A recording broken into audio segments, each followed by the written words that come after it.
En 1999, l'année de vos 20 ans, Benjamin Cauchy, l'euro est officiellement introduit dans 11 pays européens.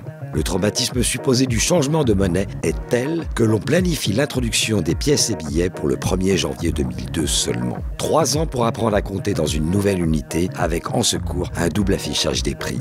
Le traumatisme est important.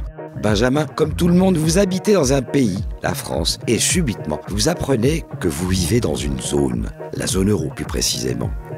Les banquiers la finance, toujours plus agiles avec les chiffres, adoptent dès le 1er janvier 1999 la nouvelle monnaie et la bourse commence ses cotations en euros 3 jours plus tard. S'il vous reste des pascals de 500 francs, sachez Benjamin que les billets restent échangeables jusqu'en 2022. D'ici là, on se préparera peut-être à quitter l'euro.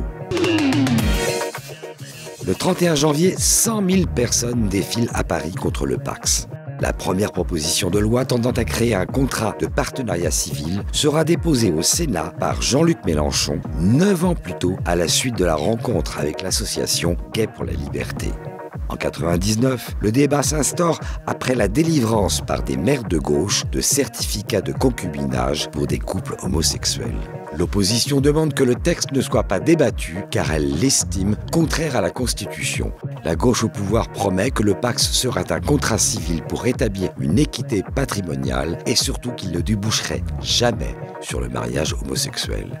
Après des débats parlementaires houleux, le Pacs sera définitivement adopté le 15 novembre 1999 en 3e lecture à l'Assemblée. En 2010, 3 ans avant l'adoption du mariage pour tous, les Pacs homosexuels ne représentaient que 4% des Pacs.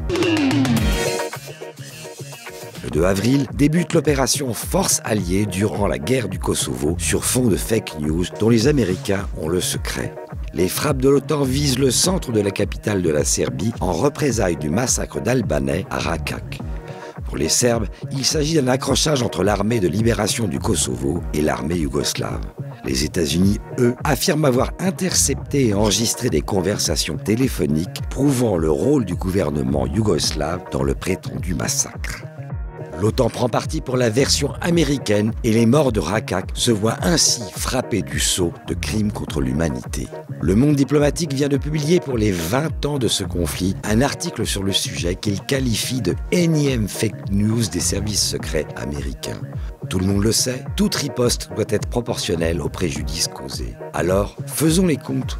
À Raqqa, 45 Albanais avaient trouvé la mort. Le bombardement de l'OTAN, lui, en fera plus de 500 parmi les civils. C'est incroyable de voir comme l'histoire bégaye. Mais le plus incroyable, c'est qu'à chaque fois, on fait mine de croire les USA et que ceux qui émettent des doutes sont qualifiés de complotistes qui propagent des fake news.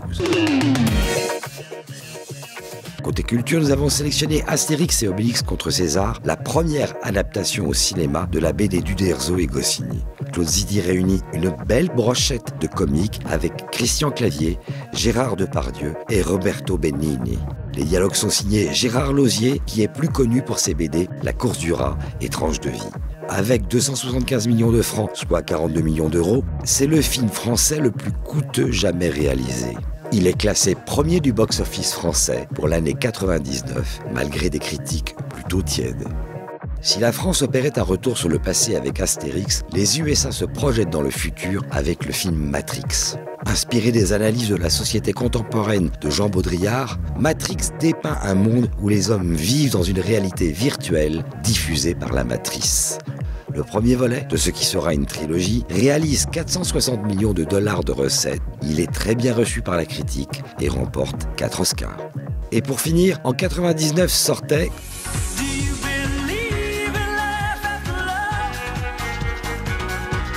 Believe est un tube planétaire chanté par Cher, une femme de 52 ans, une MILF comme l'on dit aujourd'hui.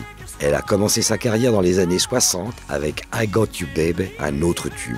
Cher, c'est une véritable machine à cash. On ne compte plus ses succès. Saviez-vous que c'est elle aussi qui chantait Bang bang, you shot me down. Bang bang, and I hit the ground.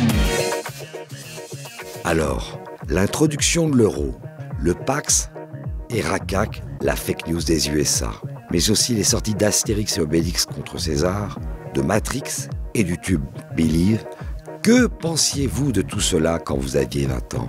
Et maintenant, avez-vous changé d'avis?